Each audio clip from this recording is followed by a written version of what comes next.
Hello and welcome back to NCSY Pulse, brought to you by NCSY Alumni. My name is John Ackerman, and I am here today with Arianna Schiff of Chicago, Illinois, and now of the University of Pittsburgh. Arianna, how are you doing today?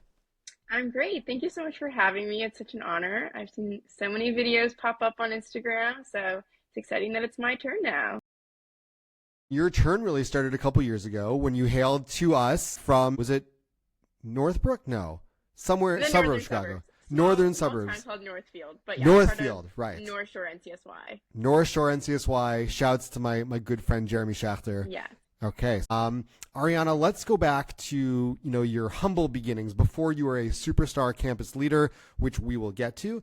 Tell us how you got involved in JSU and NCSY in Chicago, and who got you involved. Yeah, so growing up, Judaism was really important, going to services with my family, Shabbat every week, all the holidays, grew up going to summer camp, and then in high school, it was like, all right, so what now?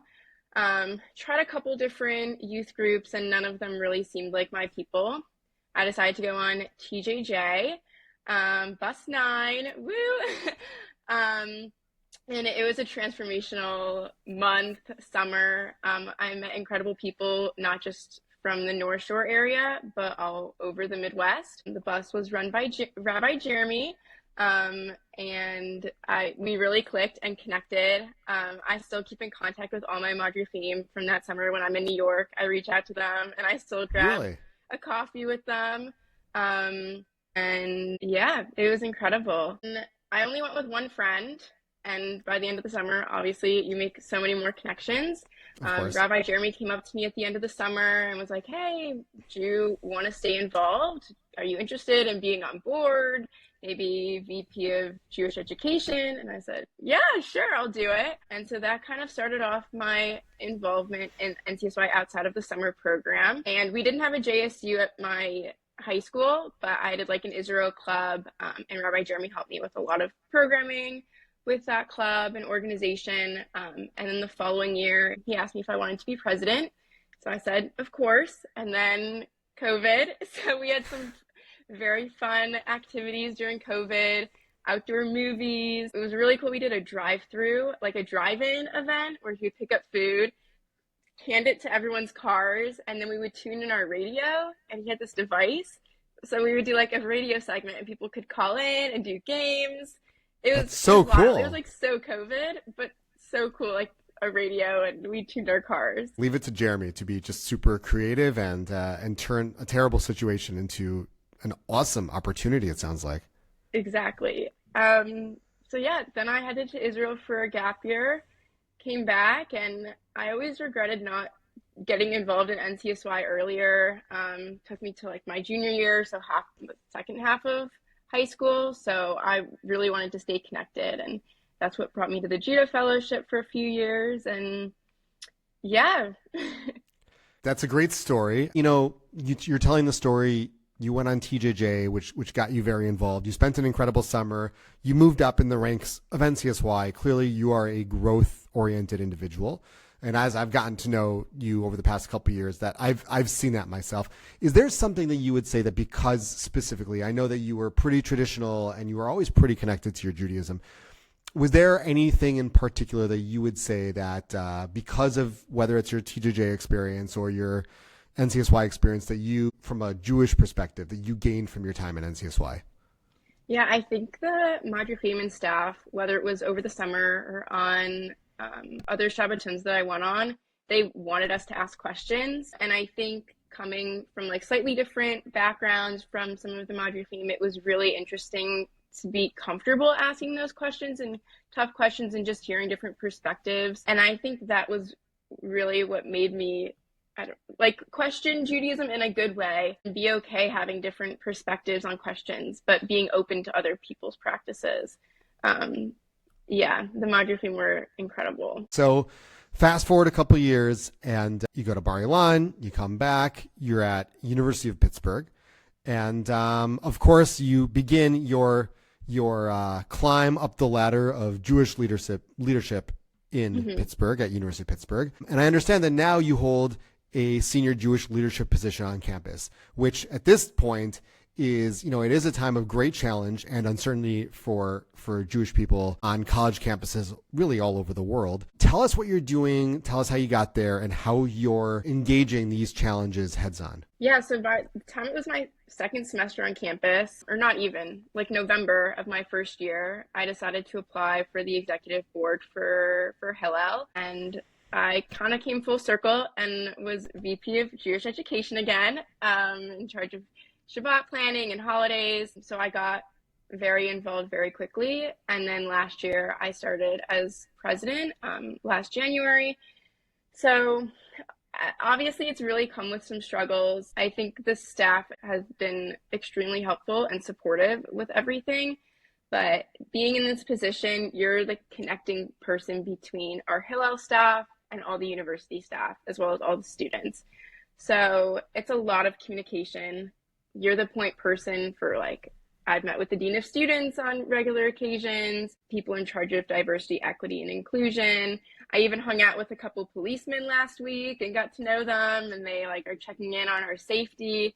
So it's come with a lot, but it's really nice to be part of a strong Jewish community on campus. I'm really lucky that exists at Pitt, but again, you're the point person, and I think a lot of things that a president does is kind of behind the scenes, so people don't really realize that you're having all these meetings. All summer I was on meetings with the student government board because they had posted things that wasn't really open for everyone. Kind of pick sides, and you're the student government and you should be representing everyone.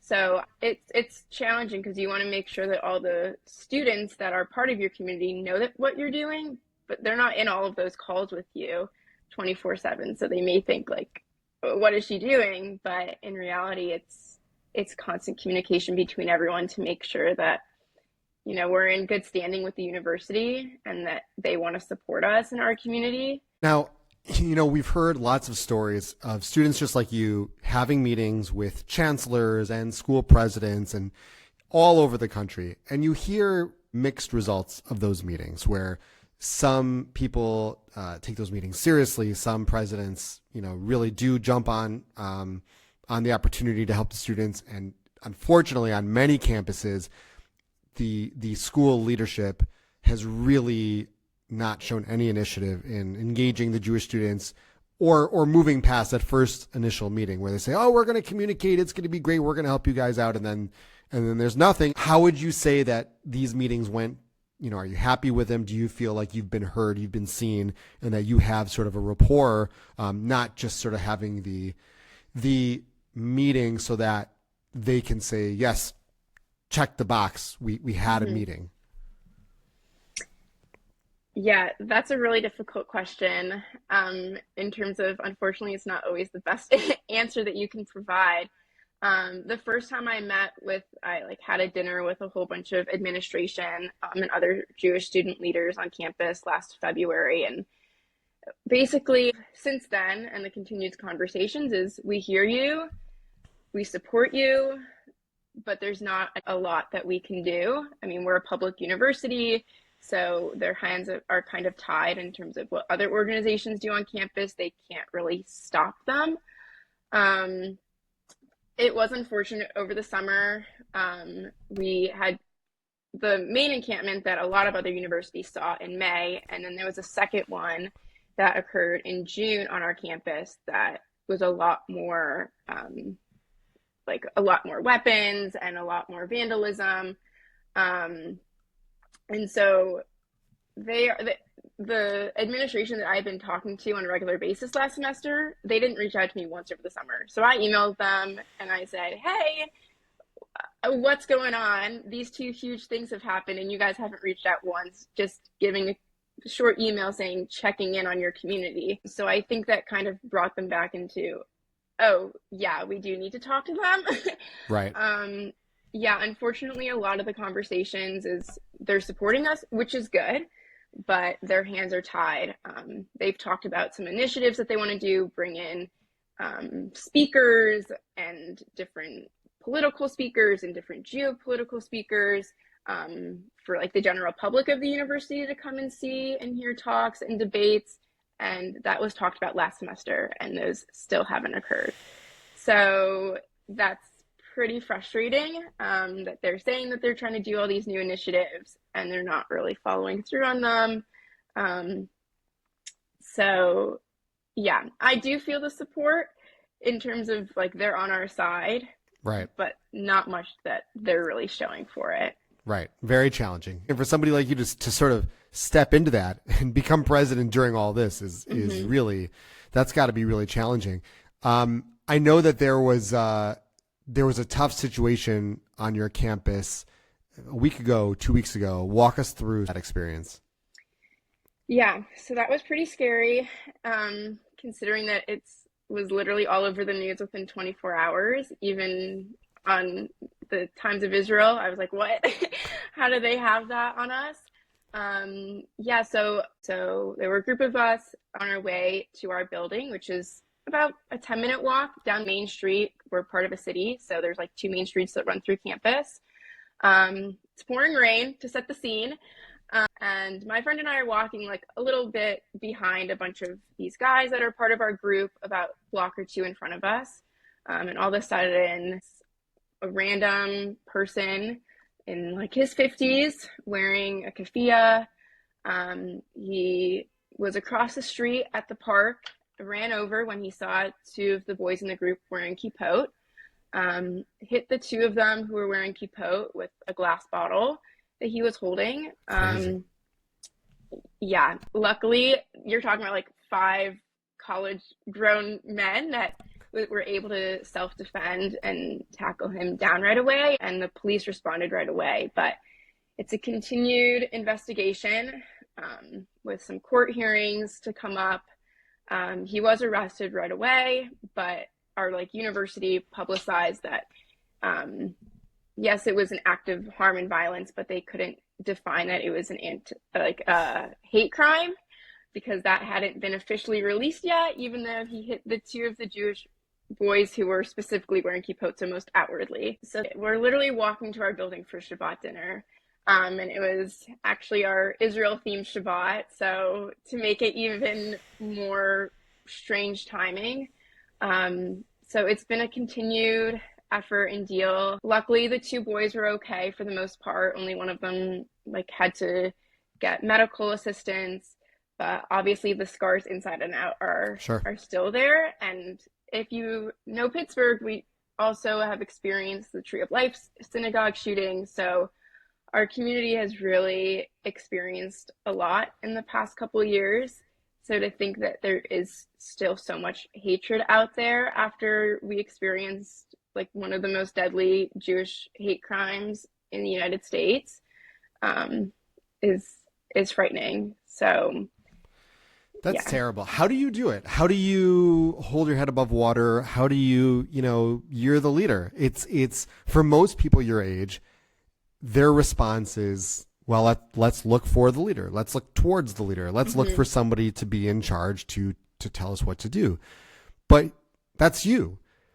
How do you react in a situation like this? What do you do? What do you tell people? I think communication is really important. Obviously, there were a lot of rumors going around the rest of that weekend on what had happened. Telling people the truth, but also communication in terms of my staff members and with community leaders, on campus, administration. I think communication is so important, and like that is the main role as president. But also on a personal level, all weekend just texting my friends that were at the scene and checking in on them, seeing if they need anything, saying I'm here for you, and being that person. But also I was constantly on my phone responding to messages. It was kind of exhausting, but taking that time here and there to talk to my family, and friends that aren't on campus, just to say like, I'm doing okay. We did have some mental health counselors in the building that following weekend, or like the following Sunday, to offer assistance for other students, which was really good. Yeah, communication and checking in on yourself and friends is really important, but it is hard.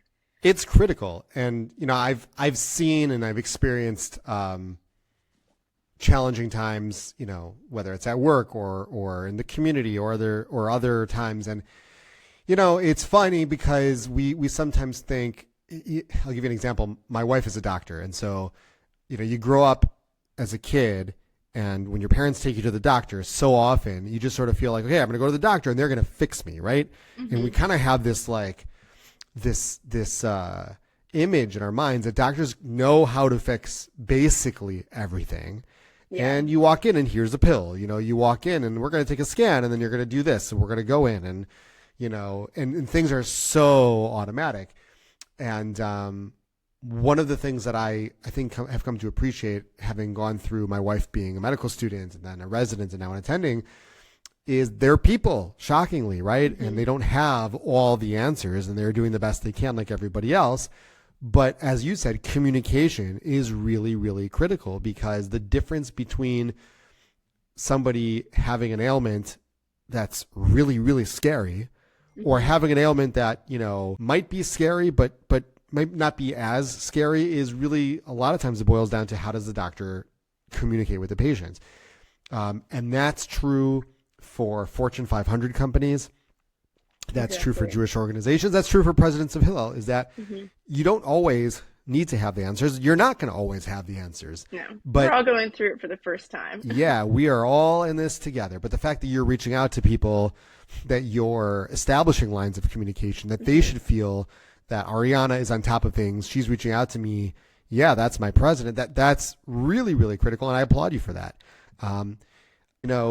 Seeing where you are, the position that you're in, is there something, or would you say that part of your NCSY experience was able to contribute to the fact that you're now a great Jewish leader? Was there anything that you picked up during your time with NCSY that you could identify to say, because of this experience, I'm now a better Jewish leader in my community and on my campus?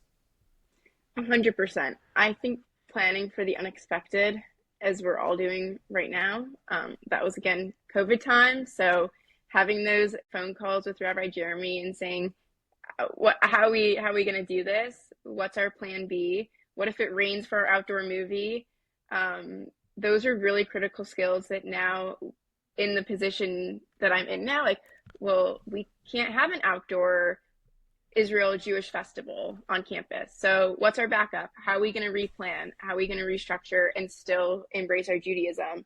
Whether it's pandemic times or whether we're on a college campus right now and experiencing extreme anti-Semitism. I think those skills were extremely helpful that built me into the leader I am today.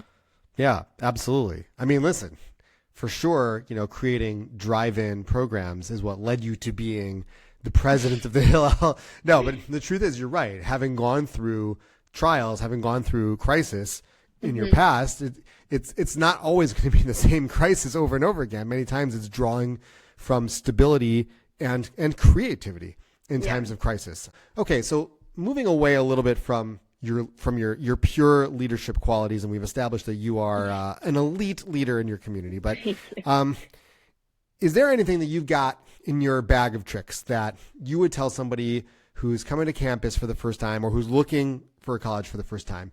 Any, we call them Jewish campus hacks or tips mm-hmm. that you would give somebody to say, here's how I would deal with XYZ situation or something that would occur that I've learned that now I'm going to impart that wisdom onto you?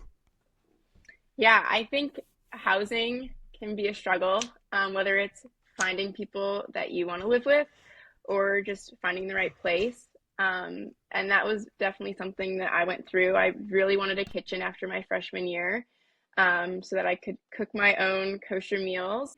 So I don't think that should be a sacrifice. I think it should be some type of compromise. So what I ended up doing was bringing my own dishes. I have my own dish pan, own soap, own sponge, everything's my own. I don't use the dishwasher, and have it completely my own little kitchen utensils. And so that didn't stop me from keeping kosher on campus or off campus. So I definitely recommend, if you're in any type of situation where I want to keep my practices, I don't know how, there's always away. What's your go-to? I really like one pot meal. So whether it's like a big chili with like throwing all the vegetables in, or a stir fry, and you got your protein and tofu and vegetables all in one. So it's not like five different little dishes. Those are really good meal prepping hacks for college. I'm a big meal Okay. prepper. I love it. I love it. We'll Yeah. have to get you. We want to make a series of kosher cooking, like easy kosher recipes for campus life. So we'll have to Yeah. have you do a live demonstration, like a video showing your cooking skills. I'm down for sure. All right. Arianna Schiff, not only is she the president, she's also the chef. All right. Well, we're going to wrap up here. Obviously, there's lots of people that you've experienced in your NCSY journey. Is there anybody in particular that you would like to say thank you to? Well, he's come up a bunch of times in this session, but I really have to thank Rabbi Jeremy for seeing my leadership so early on and just bringing me in right away, helping me with countless letters of recommendation over the years, and yeah, pushing me to who I am today. Jeremy's great, and I concur with everything you said. He's a good friend of mine. I joke about it on the show all the time, how, yeah, that staff member is a good friend of mine, but the truth is that's part of the fun of working in NCSY is that you get to hang out with your friends, and we actually just wrapped up. Community. It is a community. You know, it's I did carpool this morning, and which obviously is totally related to what we're talking about, and somebody needed a ride for their kid, so they dropped off their kid at my house early, and then we swapped pickup times, and you'll learn about carpool, one day. But as she was leaving, she joked, it does take a village, to raise a kid, and the truth is that never changes. It does take a village to raise a child. It does take a community to raise, so to speak, an NCSYer, and I think that that's part of the magic of working in a place like NCSY is that you have so many like-minded people who are mission-driven, who are elite relationship builders. And when you have all these relationship builders hanging out together, so they're going to obviously build relationships with each other. And I think that one of the things that I really pride myself on and that we talk about all the time is that we're all going to be friends. We're all friends now here working with NCSY, and we're all going to be friends, God willing, one day when we're no longer working at NCSY. Not that I'm announcing anything. I'm just saying theoretically. Yeah, and, exactly. And Jeremy's one of those guys that I count as hopefully a lifelong friend. And I say thank you to him for introducing you to us, to me, to the Judah Fellowship. You got so many North Shore people. Yeah, we love the North Shore. Listen, I went to high school in Chicago, so there's a small part of me that my heart is still in Chicago, though. I do wonder about the fact that Chicagoans are so obsessed with Chicago. Like people from Chicago, I like get that love at school now. Yeah, People tell me that.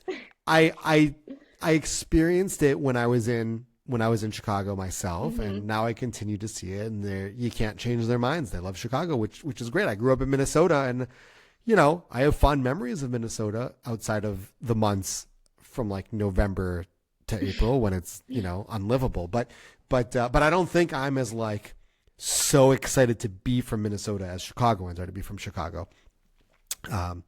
Anyway, not that anybody who's listening to this beautiful. cares about that whole that whole monologue. But Arianna, it was really cool having you on the show. Thank you so much. You're so busy and you're doing so Thank many you for having wonderful me. things. Thanks for taking the time, and let's continue to stay in touch. And we look forward to hearing all of the great things that you're going to accomplish soon. Thank you. All right, this has been NCSY Pulse, brought to you by NCSY Alumni. You can follow us on Instagram and see all of the NCSY Pulse videos at NCSY Alumni. We'll talk to you soon.